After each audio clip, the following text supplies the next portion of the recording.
Hey, what's going on, guys? This is Duplex Build to Rent, where I walk you through the very beginning process all the way to the very end on how to build your own ground up duplex. Why? Because when I first started, nobody wanted to help me, and it was very frustrating trying to figure out new construction all by myself. And by doing so, I've made a lot of mistakes, a lot of errors, cost me money. So I'm here to help you avoid a lot of those mistakes, and I can get you through the process of learning your own ground up duplex. All right, guys. So check this out. We are now at the sheetrock phase here in this particular duplex here at 104 Runnels. Now, sheetrock is actually very cool stuff, man. I'm going to read something to you here that I just pulled up on Google, and basically what it says that one of the coolest facts that I found about sheetrock is that it's a naturally fire resistant because it contains water. Not water like we would think is just, something damp or anything like that, but the drywall's gypsum core holds water in crystalline form. And when exposed to extreme heat, this water vaporizes and keeps the temperature of the wall low for a significant amount of time. This protective process provides valuable extra minutes for people to escape a burning building. That's very surprising, right? So one of the big things that we need to do for the duplex is create a party wall or a firewall right down the middle, right? Wherever we're sharing a wall, we have to have a 1 hour firewall for the specific code of what we're building here in Texas. The requirement says because it's one structure, it's a unit A and unit B, we're only required to do a 1 hour firewall, which is this wall here that's already got some tape and float on it. So that's already done. And we are now beginning to do the process of actually hanging the rest of the sheetrock. This portion is called the hanging, and then we will then move on to the tape float, and then we'll do the texture. Now, believe it or not, there's 3 different crews that do this particular work, okay? And the reason why is because they're all skilled in something different. So the guys who actually lift and hang this sheetrock, like look at these things. These are 4 foot by 12 feet. These are very heavy pieces of sheetrock, and they start at the top and they work their way down. So you have to have some level of upper body strength to be able to do that.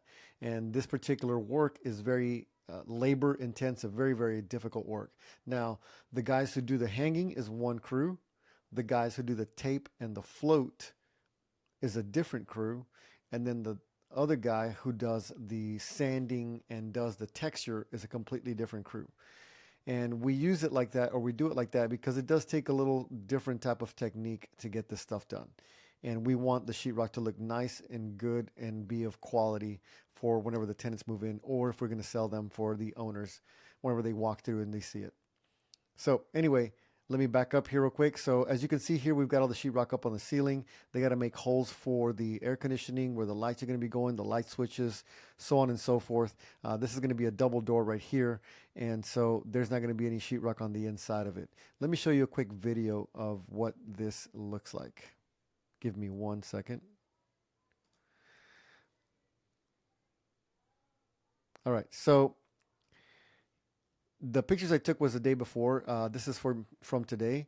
As you can see, we are beginning. There's the other unit that's 106 Runnels. This one is 104 Runnels. And so we are now almost done.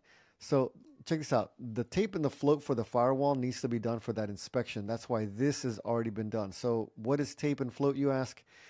Right behind here, you have a piece of tape, and then basically they skim over it with some more mud. This stuff is called mud.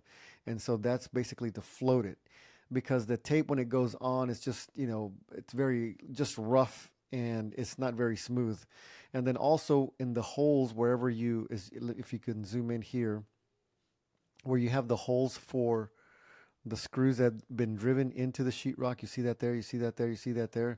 What they do is that they'll skim over it with some mud.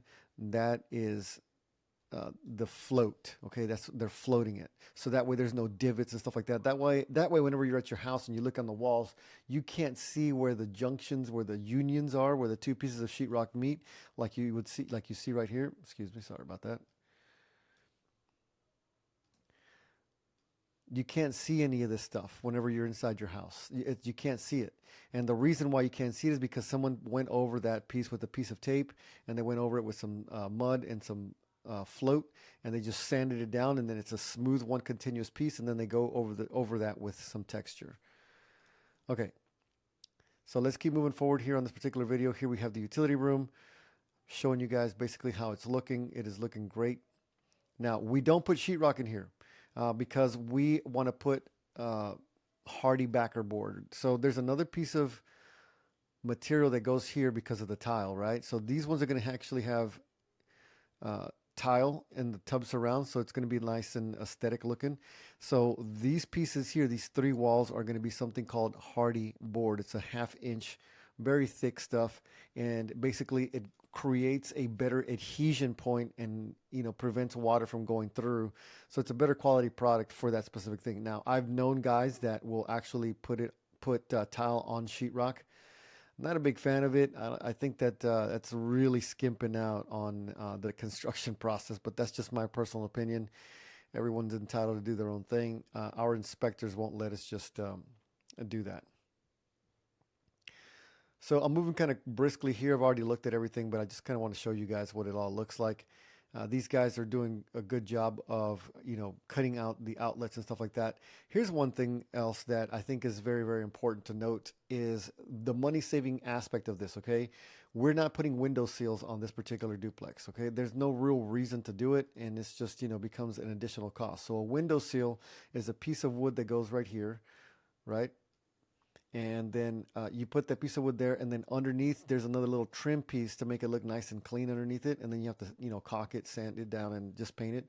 So we're going to skip over that. So what we're doing now is we're putting sheetrock on all four sides. It's kind of a more standard practice nowadays to be able to do that. Again, this is entry level. We're not doing anything that's going to be super, super crazy, but you know, just wanted to show you guys what that looks like there. All the corners on this particular duplex for the walls are going to be rounded edges. And that's why there's a little bit of an offset right between the two pieces where they meet instead of having a square edge. I'll show you what that looks like as we continue. Here we have a little bit of an issue that I saw here. It was kind of the separation, but again, they also haven't put up this portion as well. I'm sure they're going to come back to it, but just as a note, you see how there's like a separation right there? For me, that, you know, significant enough for me to take a look at it and, you know, take a mental note of it and bring it up with the guys possibly and say, hey man, there's too much air right here. There's not enough. This thing is not properly connected.